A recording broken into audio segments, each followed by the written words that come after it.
Hola electromaníacos, bienvenidos a un nuevo capítulo de los básicos de Rincón Ingenieril. Hoy vamos a hablar de uno de los clásicos más clásicos de la electrónica en cuanto a fuentes de alimentación se refiere y en cuanto a trabajamos con electrónica, por ejemplo, digital. Normalmente cuando trabajamos con electrónica digital con niveles TTL, es decir, con niveles de 5 voltios, pues nos pasa eso, que tenemos que conseguir 5 voltios. ¿Y dónde encontramos 5 voltios? Bueno, pues creo que en los enchufes no. En los enchufes no vamos a encontrar 5 voltios de continua nunca, o casi nunca. Hay algunas bases de enchufes últimamente que sí que tienen USB, pero no vamos a conseguir 5 voltios nunca en un enchufe. Así que tenemos que trabajar para conseguir esos 5 voltios que necesitamos normalmente para alimentar a nuestra electrónica. Hay otras ocasiones que necesitamos 3,3 o 9 voltios o 12 voltios o 7,5 o yo que sé qué nivel de tensión, pero los más estándares suelen ser 3,3 y 5 voltios en electrónica normal en la que solemos trabajar nosotros, y para conseguir esos niveles de tensión tenemos que trabajar un poquito. Tradicionalmente hemos usado la familia de los reguladores lineales 7805, que no son ideales como ningún componente y tienen un problema, y es que perdemos mucha energía normalmente en forma de calor, pero eso a veces nos viene bien porque necesitamos sacar tensión de forma barata, pero a veces eso nos viene bien porque necesitamos reducir el nivel de tensión de forma barata, no nos podemos gastar mucha pasta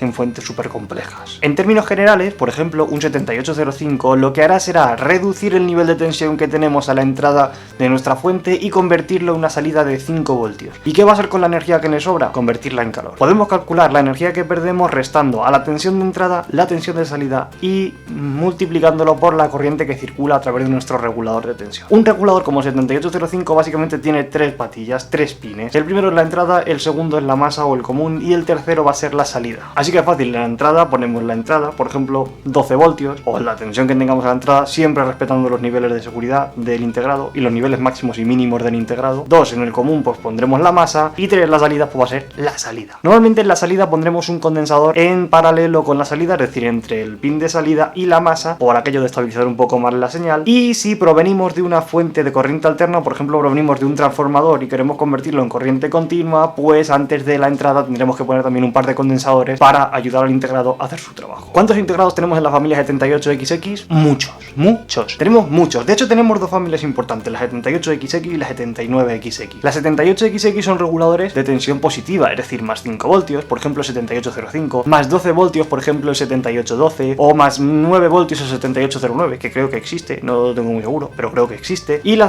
familia del 79 son tensiones negativas, por ejemplo menos 5, menos 12 voltios, ya sabes, por ejemplo para trabajar con amplificadores. Hay veces que para trabajar con amplificadores necesitamos tener una tensión simétrica, una tensión positiva y una tensión negativa, la positiva por encima de masa y la negativa por debajo de masa, así que pues usamos las 79 para conseguir las negativas. ¿Cómo identificamos un regulador dentro de cada familia? Por ejemplo dentro de la familia 78, bueno pues es fácil, siempre van a empezar por 78, 7, 8 y luego vamos a tener 3 cosas más. Es posible que tengamos una letra, que no tiene por qué estar siempre, y luego vamos a tener 2 números. Los 2 números nos van a indicar el nivel de tensión, por ejemplo el 05 nos va a indicar que tenemos una salida de 5 voltios, el 12, 1, 2 nos va a indicar que tenemos 12 voltios, el 09, si existe, que creo que sí, 09 nos va a indicar que tenemos una salida de 9 voltios. ¿Y la letra? ¿Qué pasa con la letra? Bueno, la letra no tiene por qué estar, pero hay veces que está. Y la letra nos va a indicar cuál es la corriente máxima de salida que el integrador nos puede proporcionar. Si no tenemos letra, por ejemplo 7805 a secas, lo más probable es que ese integrador sea de 1 amperio, es decir, nos pueda proporcionar como mucho 1 amperio. Si ese amperio somos capaces de extraerlo de la entrada, si no, no vamos a sacar 1 amperio. Si no lo conseguimos de la entrada, no lo conseguimos en la salida. Pero por ejemplo nos podemos encontrar con que tengamos un 78TXX, el XX el número que sea, 78T.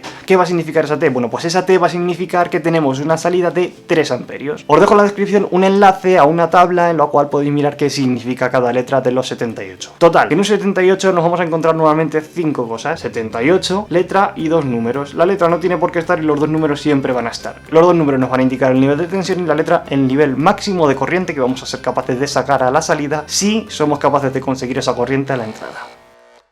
Tengo novedades en relación al canal, y es que la noche del sábado pasado modifiqué ciertas cosas del canal, como por ejemplo que le cambié el nombre, le cambié el logo y le cambié la URL. ¿Y esto por qué? Bueno, esto es muy fácil. Antes el canal estaba asociado a mi perfil de Google Plus personal, y ahora el canal está asociado a la página de Google de Rincón Ingenieril. Por tanto, ahora al estar asociado a la página de Google, cambia casi todo, el logo, el nombre y la URL, ya no son los que había. Antes el nombre era Rincón Ingenieril-Enrique Gómez, era Rincón Ingenieril a secas. Antes el logo realmente era una imagen mía y ahora es el logo de Rincón Ingenieril.